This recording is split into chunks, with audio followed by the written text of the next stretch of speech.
சமீபத்தில் ஒரு பொண்ணு 10 பாத்திரம் தேய்ச்சி சிமெண்ட் செங்கக்கல் சூளையில் வேலை பார்த்த ஒரு அம்மா ஒரு பொண்ணை படிக்க வைக்கிறாங்க. காலேஜ் முடிஞ்ச அன்னைக்கு அழைக்க போகிறாங்க. கதை இல்லைங்க, நிஜம். அந்த பொண்ணு காலேஜில் இல்லை. பொண்ணை காணான்னு காவல்துறையில் வந்து கம்ப்ளைண்ட் கொடுக்குறாங்க. காவல்துறை 24 மணி நேரத்தில் கண்டுபிடிச்சு அந்த பொண்ணை கொண்டு போய் கோர்ட்டில் மதுரை உயர்நீதிமன்ற கிளையிலே கொண்டு போய் ஆஜர் செய்கிறார்கள். ஜட்ஜு கேட்குறாரு, எங்கம்மா போனா? உங்கள் அம்மாவும் அப்பாவும் வந்திருக்காங்க, உன்னை காணான்னு தவிக்கிறாங்க. அந்த பொண்ணு சொல்லுது, எனக்கு 21 வயசு ஆயிடுச்சு சார், நான் கல்யாணம் ஆயிடுச்சு எனக்கு. அந்த அம்மா தலையில் அடிச்சுட்டு கதறாங்க. கோர்ட்டில் நீதிமன்றத்தில் எல்லா அட்வொகேட்ஸும் உட்காந்துருக்காங்க. ஐயோ ஐயோன்னு கத்துறாங்க. ஒருத்தன் வந்து நிற்கிறான் 2 வீலரில்.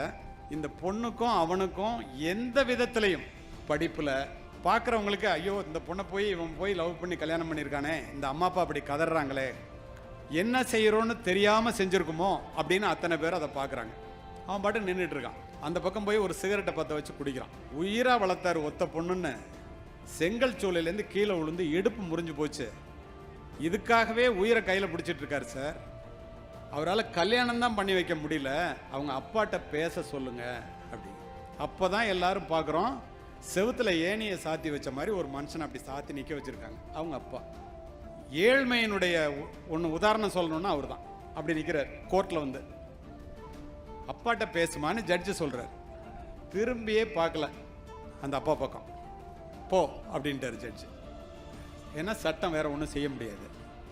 அந்த அம்மாவும் அப்பாவும் கதறாங்க கோர்ட்டில். சாப்பிட்டீங்களா? நடந்ததை அப்படியே சொல்கிறேன். உடனே இப்படின்னு கை காமிக்குது அந்த அம்மாவில். பேச முடியல, 3 நாள் ஆச்சுங்க. எப்படிம்மா ஊருக்கு போவீங்க? உடனே அந்த அப்பா சொல்கிறாரு, பிச்சை எடுப்போம் சார், இந்த மாதிரி பிள்ளைய பெற்றதுக்கு பிச்சை எடுப்போம் சார், வாழ்க்கை பூரா இந்த பொண்ணுக்காக உழைச்சேன் சார். இங்கே பாருங்கள் சார், இடுப்பெலும்பே ஒடிஞ்சு போச்சு சார், இவளுக்காக ஃபீஸ் கட்டுறதுக்காக மேலே ஏறி வேலை பார்க்கும்போது கீழே விழுந்து. உடனே ஜட்ஜு பைக்குள்ளேருந்து, மனிதன் அல்லவா, மிகப்பெரிய மனிதர், மிக மனிதாபிமானமிக்க ஒரு ஜட்ஜு நான் பார்த்ததில்ல. 2 500 நோட்டு பைக்குள்ளே இருந்துச்சு. அதை எடுத்து உதவியாளர்கிட்ட கொடுத்து இந்த பணத்தை கொண்டு போய் அந்த பொண்ணுகிட்ட அந்த அம்மாட்ட கொடுங்க, சாப்பிட்டுட்டு போங்க, பிச்சைலாம் எடுக்காதீங்க. கோர்ட்டில் இருக்கிற அத்தனை பேரும் பைக்குள்ளே கை விட்டு யார் பையில் எவ்வளோ பணம் இருந்துச்சோ எல்லாத்தையும் எடுத்து கொடுக்குறோம். 42,500 ரூபா சேர்ந்துருச்சு. அந்த அம்மா வாங்க மாட்டேங்க. பெரிய போராட்டமே நடக்குது. என்னால் இதாம்மா செய்ய முடியும், எல்லாரும் மனமோந்து கொடுத்துருக்காங்க, நீங்கள் வாங்கிக்கன்னு கையில் கட்டாயப்படுத்தி ஒரு ஆட்டோ வர சொல்லி அனுப்பிச்சி விட்றோம். இதை எதுக்கு இந்த இடத்துல சொல்கிறேன்? மாதா வயிறறிய வாழா ஒரு நாளும் என்கிறார் வாரியார். தாயிலிருந்து தான் தலைமுறை தொடங்குகிறது. ஒவ்வொரு தாயும் ஒரு வரலாறு.